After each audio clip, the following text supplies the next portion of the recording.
Welcome to the Springs Are Everywhere podcast, a production of SMI, the Spring Manufacturers Institute. I'm your host, Gary McCoy, Executive Director of SMI. Our podcast highlights important issues facing manufacturers and gives you a brief glimpse of products that contain springs in our Did You Know segment at the end. Please take a moment to subscribe, rate us, and like us on YouTube and on your favorite podcast platforms like Spotify and Apple Podcast. In today's edition, we'll hear about a unique approach to help bring more workers to manufacturing businesses. Clay Martin is the founder of Isla Talent. Clay's company is a staffing agency that specializes in recruiting skilled blue-collar workers from Puerto Rico in an effort to connect U.S. employers with top-tier talent across various industries. In our second segment, we chat with Dr. John Passante, a broad-based senior executive with more than 30 years of extensive organizational development and senior human resource experience. That all took place with progressive corporations involved in multiple locations, both domestic and international. We'll talk with John about leadership and why the human touch is so important. The Springs Are Everywhere podcast is brought to you in part by our platinum sponsor, Gibbs Interwire.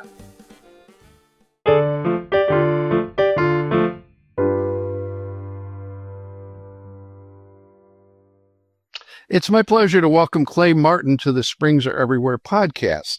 Clay is the founder of Isla Talent, where he brings over 2 decades of experience working with Spanish-speaking communities and more than 10 years specializing in recruitment from Puerto Rico.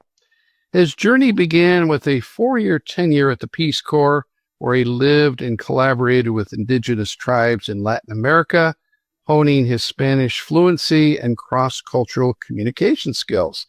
Clay, thanks for joining me today. Appreciate you having me. So, Clay, tell me about your journey. You grew up in Kentucky, and you ended up becoming a recruiter to bring talent from Puerto Rico. How did that happen? Yeah. Thanks for having me on, Gary. Appreciate it. Before I get started, I just want to say thanks for taking my, I think it was my LinkedIn request. So I just want to say thanks. It's always great to network with people in the industry. So, yeah, I always enjoyed Spanish, and I eventually studied abroad in Mexico and majored in Spanish. And then, like you said, after college, I served in the Peace Corps for 4 years. I lived in Ecuador and Panama. I always kind of joke around and say I spent, half my 20s, living in a hut with a machete and getting real skinny. I was real skinny, but, I think that experience really, it taught me how to be an entrepreneur. And it also taught me a lot of kind of, like you said, cross-cultural skills and just an appreciation for people and how to connect with people. So shortly after that, I took a job working on dairy farms in upstate New York. And I started to recruit job seekers from Puerto Rico because they're U.S. citizens. They don't need a visa. So I was recruiting dairy farm workers from Puerto Rico to work on the mainland. And fast forward about 2 years after that, I decided to start my own business recruiting job seekers from Puerto Rico for the manufacturing industry. Yeah, and Clay, I go out and see a lot of our members who manufacture springs, wire forms, light stampings. They always say, Gary, we're trying to, keep talent at our company and trying to attract talent. So what's the advantage of recruiting workers from Puerto Rico? Yep. The main advantage is these are job seekers looking for a better opportunity. These are job seekers that want to come to the mainland. They want to relocate for a secure job, a sustainable job opportunity. Unfortunately, the economy in Puerto Rico is not extremely robust, and wages are a lot lower there than they are here. So they are U.S. citizens. There is no red tape. There are no visas needed. So, my kind of elevator speech is I can place up to 20 workers in about 2 to 4 weeks for a company. So when people hear that, they don't believe me, but I've done it. I've done it many times. And Clay, just before I get to my next question, what's the hourly rate they're getting there versus what you would see, typically in the U.S.? I would say in Puerto Rico for similar jobs, they're probably making around $8 to $10 an hour. Wow. Yeah. So quite a shift. Yeah, quite a shift. And also, sorry to interrupt, but in Puerto Rico, I mean, it's getting quite expensive for, because of tourism, and a lot of mainland US citizens are moving to Puerto Rico for tax benefits. And so it's getting to be quite expensive. So those hourly rates they're not able to support themselves as well as they'd like. So Clay, I think a lot of people think, well, is there a language barrier when you bring in workers from Puerto Rico? Yeah.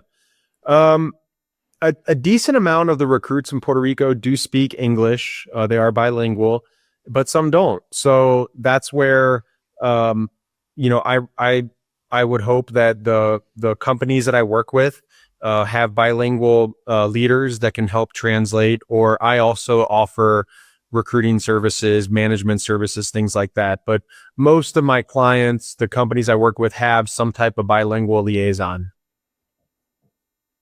And Clay, in a recent interview, you said recruiting from Puerto Rico is not a transactional fix, it's a system. And you said one that requires trust, planning, and cultural awareness. Give me a little bit more about what you meant by that. Sure. I just like to tell people there's a human aspect to this. And a lot of my clients get excited when I tell them that I can get labor and employees for them quite quickly. That doesn't mean that, a lot of these employers get so excited. Some of them just want to get the labor and put them to work, and, but it takes time. This is this is an investment. You're investing in people, you're investing in my services, and you're also investing in your employees, the ones coming from Puerto Rico. So it's a process, and my most successful clients are the ones that take their time, and the ones that have a very thorough training and orientation. And then most importantly, companies that have ongoing communication and relationship building, because, misunderstandings happen. And so to avoid those, I tell all my clients to try to do those consistent one-on-one meetings moving forward at least once a week. So Clay, what are the best companies doing to invest in and retain talent? And this doesn't necessarily have to apply to Puerto Rico, but in a general sense, you've been a recruiter for many years. Tell me a little bit about that, and also specifically for those bringing people from Puerto Rico. Sure.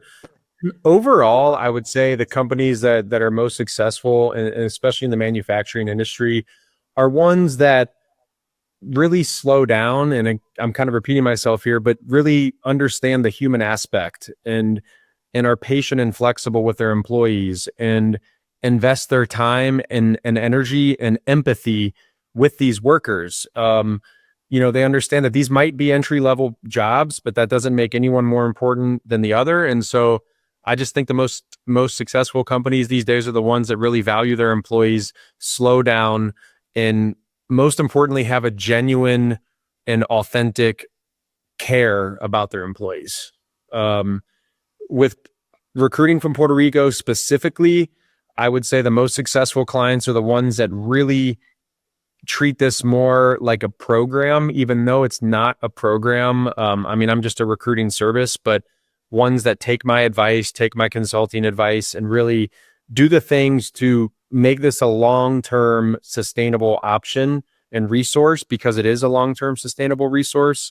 And it takes a lot. It takes patience and flexibility. And so, the companies that understand that there will be some hiccups in the road along the way, but you got to learn from those and really invest your time to create a program that's going to want to make workers stay longer and also set them up for success. Yeah, from a worker standpoint, they're coming to a new environment. Do you encourage the companies to help with housing and just general perks that that would really help them get Sure. adapted to where they are? Sure. So, one of the questions people ask me a lot is, how do I recruit from Puerto Rico? How do I recruit from Puerto Rico? And this is one of the things that I can help out with most, is kind of helping give them tips and suggestions on the relocation. So, setting up housing is a requirement through my program. Most of my clients will either rent or own like a 2-bedroom apartment or a 2-bedroom house, and then they will charge the workers rent, deducted from their paychecks. Some clients give free rent, set up rules in the house, have them sign documents for the rules in the housing. And then, they provide that as a benefit, and that's what it is. It's a benefit. And the workers, they need to make the workers understand that it's not a right, it's a benefit, because they are getting housing, which is, they're very fortunate to have that. And the housing definitely should be furnished, with appliances and bedding and cookware. And Clay, I got to believe that there's probably some not only cultural but climate differences, right? I've been to Puerto Rico; it can be quite warm, especially this time of the year. And going to Minnesota or somewhere in the Rust Belt, it's got to be quite a shock when you hit wintertime. Yeah. Yeah, that's why I suggest to my clients, if possible, bring the workers in around like the end of spring. You don't want to bring them in January. So, most of my clients that are in the colder states bring workers in around maybe March, April. And that's when they start them. But other companies, like I had a client in Arizona and they started them in January and it was fine. So. Makes sense. Mm-hmm. What would be, the biggest myth or concern that our members might think about, or manufacturers might think about, in recruiting from Puerto Rico? I think the biggest myth is, and this is obvious or not so obvious, but as much as I tell people there's no visas needed, they say, how do they get the visa? I just said there's no visas needed. So understanding that there is no red tape. These are U.S. citizens with social security cards, with driver's licenses that can be transferred, just like an Ohio license can be transferred to California.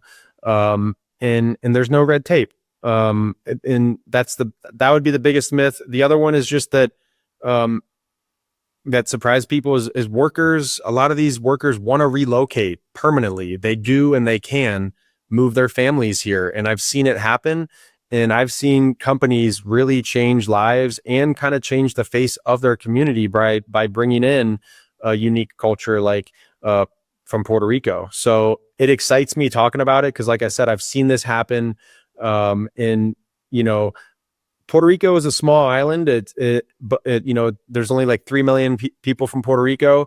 A lot of them already live on the mainland, but so because of how small it is, this isn't a labor force that's going to change the entire country, but I guarantee you it can, and it has changed companies. I've had clients say, hey, we need a third shift. We're missing out on all this production. I say, okay, well, I can get you 10 to 20 employees in 2 to 4 weeks. And then before you know it, they have a third shift and they've increased their production. Clay, anything else you want to add that I maybe didn't ask you about?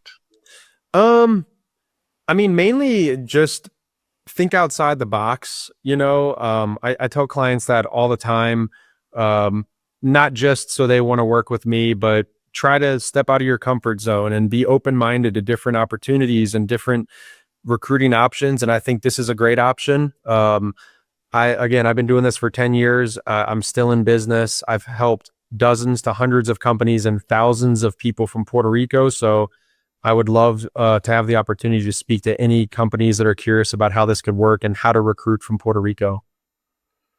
So Clay, what's your favorite food when you go to Puerto Rico? I love mofongo. It's like a kind of a mashed up, it's kind of like mashed potatoes, but it's a plantain, and then they put shrimp and meat in it. Have you had it? I have. So I'm with you. That's my favorite so far. Yeah, I love mofongo. I love tostones, which is also plantains smashed up and fried. And then you can't go wrong with coquito, which is like their rum. It's like a kind of a milky sweet rum, mainly drank at Christmas time. Well, Clay, now you got me hungry. But Clay, thanks for being part of the podcast today. And what's the best way for people to reach out to you? Best way to reach out to me is recruitingpuertorico.com. That's my website. So if you can just put it in the show notes, recruitingpuertorico.com. Also on LinkedIn, Clay Martin. So yeah, I'd love to hear from anyone that has any labor needs. Clay, thanks again and have a great day. Thank you, Gary.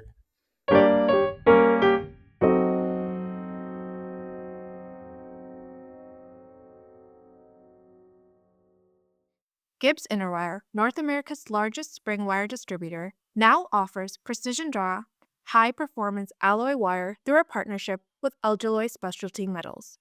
With over 125 alloys, our goal is to deliver exactly what you need, precisely when and where you need it.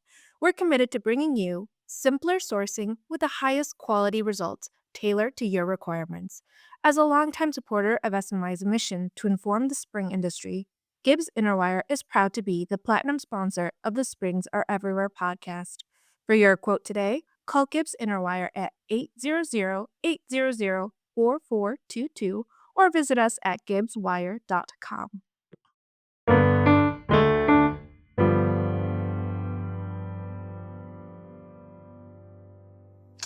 I'm honored to welcome Dr. John Passante to the Springs Are Everywhere podcast. John is the president of the Organizational Development Group, where among many talents, he's an executive coach and keynote speaker. He has worked for many notable corporations during his career, such as CarQuest, Tenneco Automotive, and Delphi, to name just a few. John is the author of The Human Side, High-Touch Leadership in a High-Tech World, and for me personally, a highly valued and treasured friend that I've known for many years. John, thanks for joining me today. Well, Gary, you and I have a long history, and I'm so excited that we have this opportunity to use this forum to share some ideas and concepts. And you and I value the human side of the enterprise and people. So again, I thank you.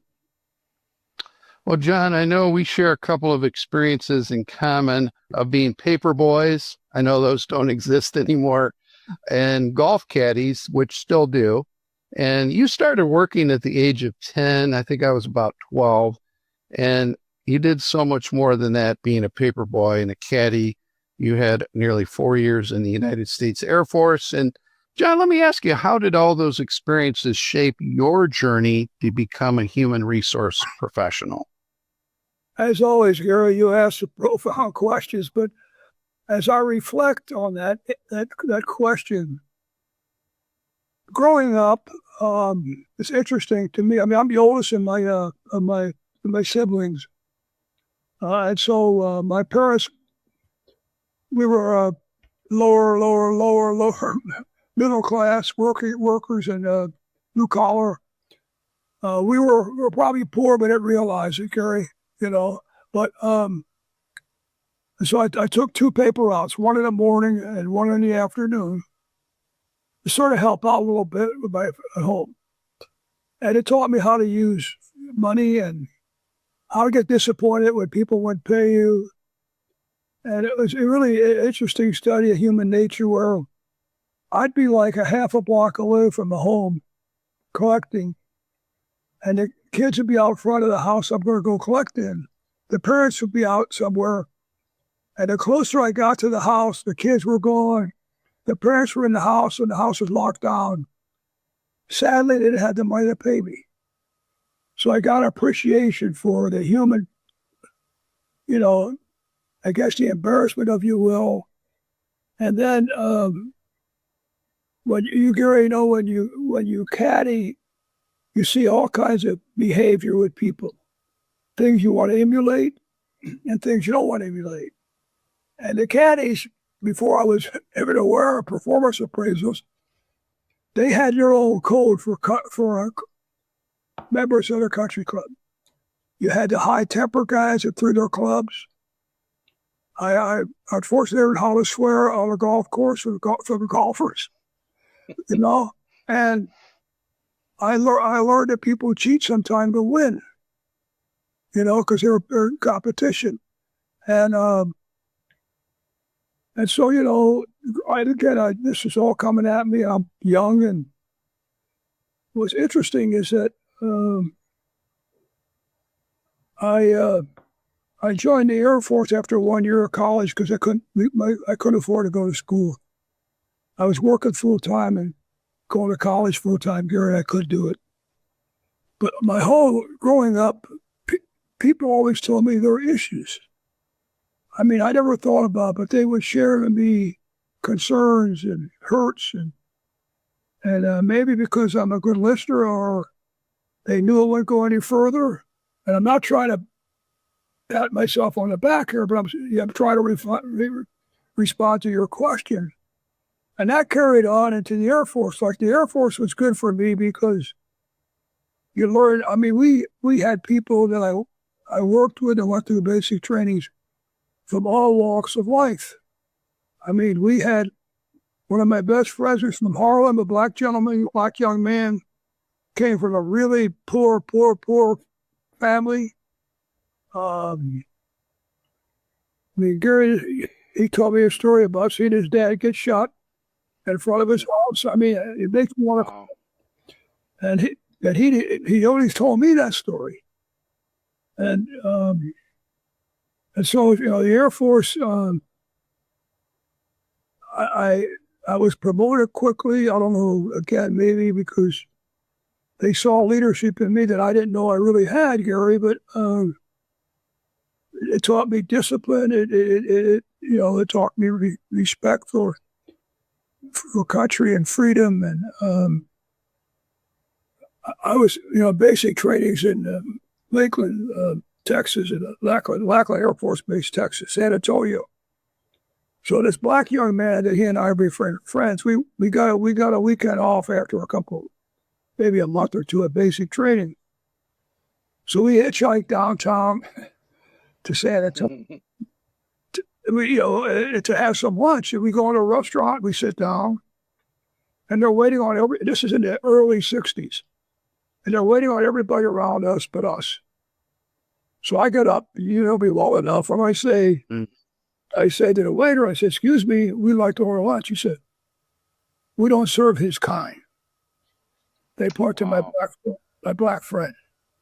Wow. And I stand up, and I was going to grab the guy, and my black friend said, "John, I'm used to it. I'm used to it." And so we went to another restaurant, and same thing. Third restaurant, we finally got served. So how do you put that all together to say equal rights means equal rights, common sense, and treat people fairly? And that carried over in my human resource career, where you treat everybody the same. We're all creatures of God. And whether you're the CEO or you're the third shift janitor, it really doesn't matter. We're in this life together. And, sometimes companies forget about the human side. Yeah. And John, that's what your book was all about that I worked with you on. Yes. The human side of leadership. I mean, it's hard to believe it's been 12 years since we did that. And our world has become even more high tech since then. And I just want to ask you, why is the human touch so critical in today's business world?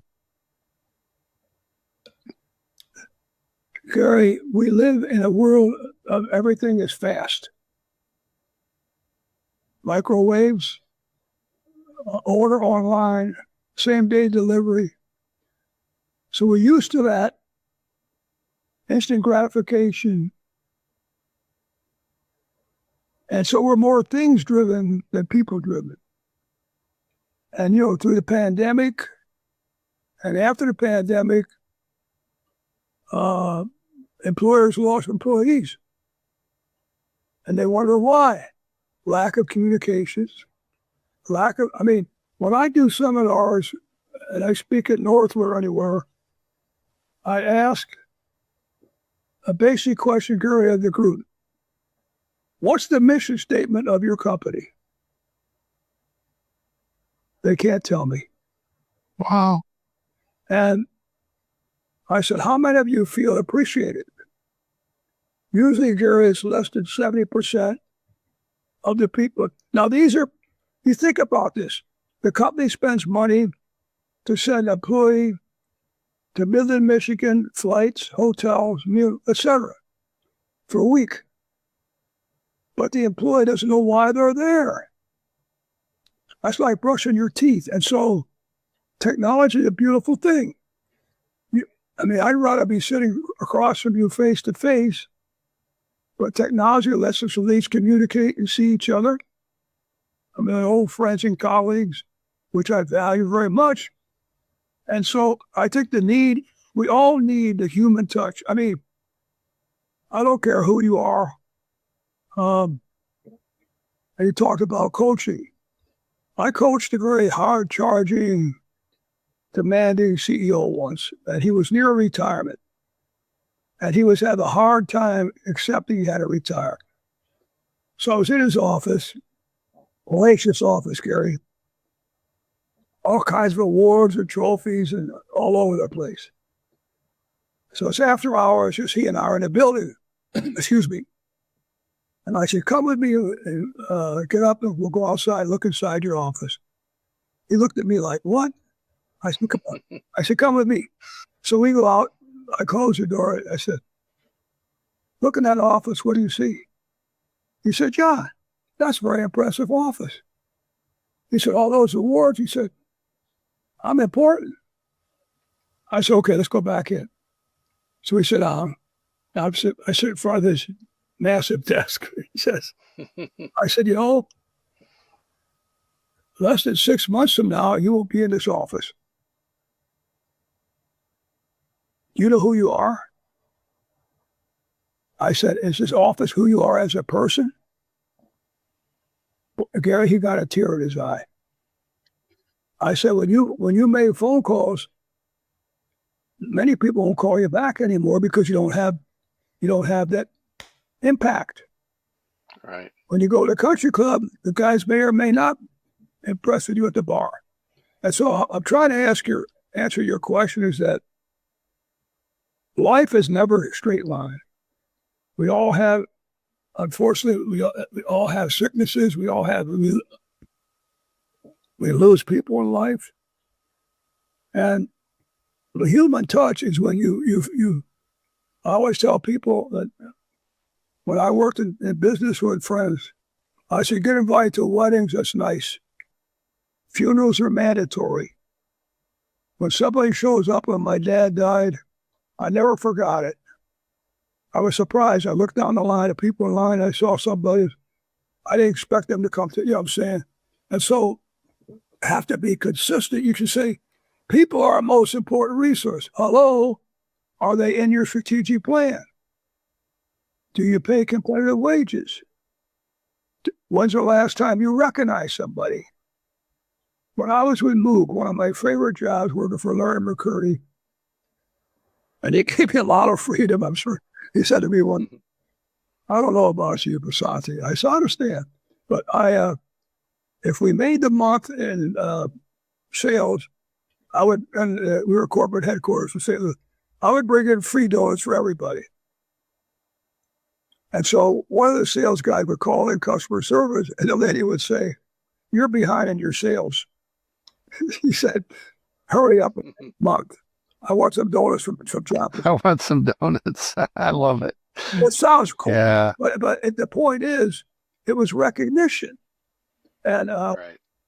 and so the human touch it's a process. It has to be from here first.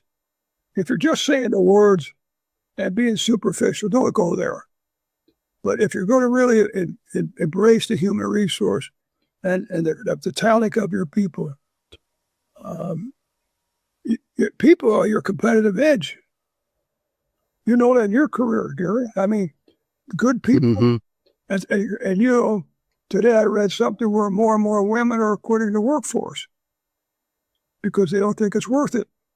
Because being a mother and a wife and a job, I think companies have to be a little bit flexible so that they can do both. So, Gary, I hope this is making sense to you. Oh, yeah. Yeah, John.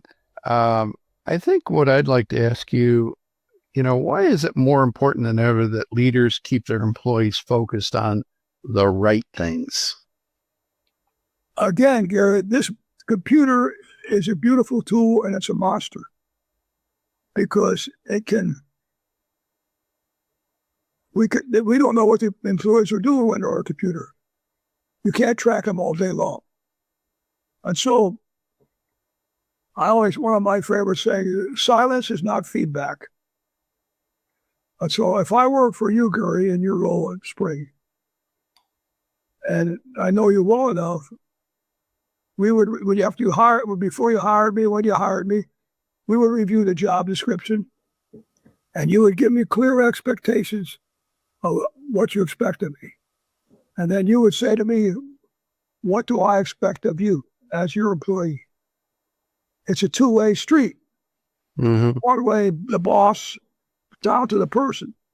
And so the answer to your question is productivity, it's customer satisfaction, it's standing out about your competition. I mean, today, Gary, how many people call you back when you leave a message? They don't. No, very rare. Very rare. And so our generation, heck, when I call somebody, they call it back. They call me, I call them back. I mean, and so. And John, I think that touches on one other thing I wanted to talk to you about because we're starting to run out of time. Okay. Bob Dylan said, be kind because everyone you'll ever meet is fighting a hard battle. Why is kindness so important? I know you really are passionate about that topic. Well, Gary, it's you travel a lot. Your career I have too. It's not unusual for me when I was at Delphi, other companies, to go to China or go to Europe, long flights, sit down next to somebody you never met, never meet them again probably. Half hour into the flight, they tell you their life story because they don't have anybody listen to them. And so kindness is the gift that keeps on giving. Kindness it takes the stress out of life. It makes people appreciated. I mean, how many people thank the postman or the post lady? It's true. How many people, thank the flight attendant after a lousy flight? I mean, the point is, right. Why is kindness so important? Because you read the paper, I read the paper. Too many murders, too many robberies. We don't know what triggers things. Now, maybe somebody would be nice to somebody on a given day or listen to them on a given day. That may change what happens to them. And so, and that's part of what I do. And whenever I can, Gary, I sincerely try to be kind to everybody. And that's one of my objectives every day. I say a prayer in the morning. I want to be kind to 5 people today. Not because I don't want recognition. I'd like to surprise them. And yeah, John, I remember sitting with you at a hotel here in Chicago, and I saw you interact with the wait staff, and you were so kind. So I know from seeing you live it out, and that's a great testimony to you.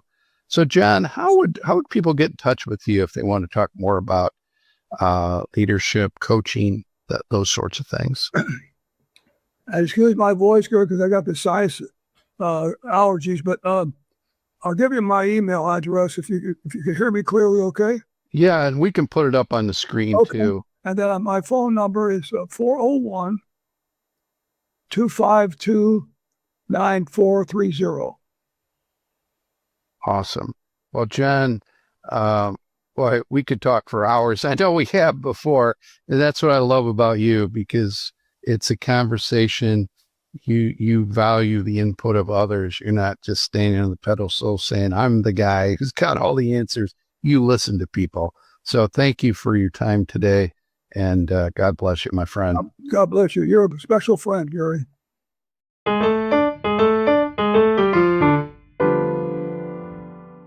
In addition to Gibbs Interwire, the Springs Are Everywhere podcast has been made possible by the generous support of our silver sponsor, Automated Industrial Motion.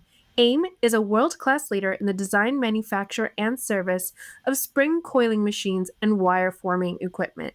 You can learn more at aimcoil.com. I hope you enjoyed this episode of the Springs Are Everywhere podcast.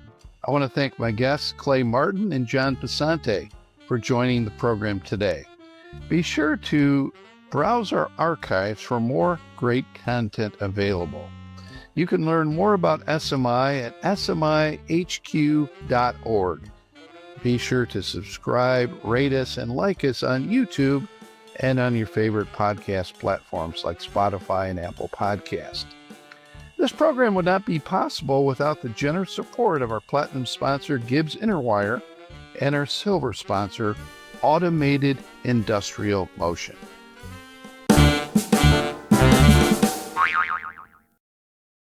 Have you ever wondered why your glasses don't snap when you stretch them open? You can thank the tiny torsion spring hidden in your hinge. Inside each spring hinge is a small spring and piston mechanism. When you open the temple arm, the spring compresses. When released, it helps guide the arm back to its resting position. This action allows the arms to extend slightly beyond normal range, giving a hug-like fit. Spring hinges allow for a flexible, comfortable fit, perfect for everyday wear and tear. Just another reminder that springs are everywhere, sometimes even on your face.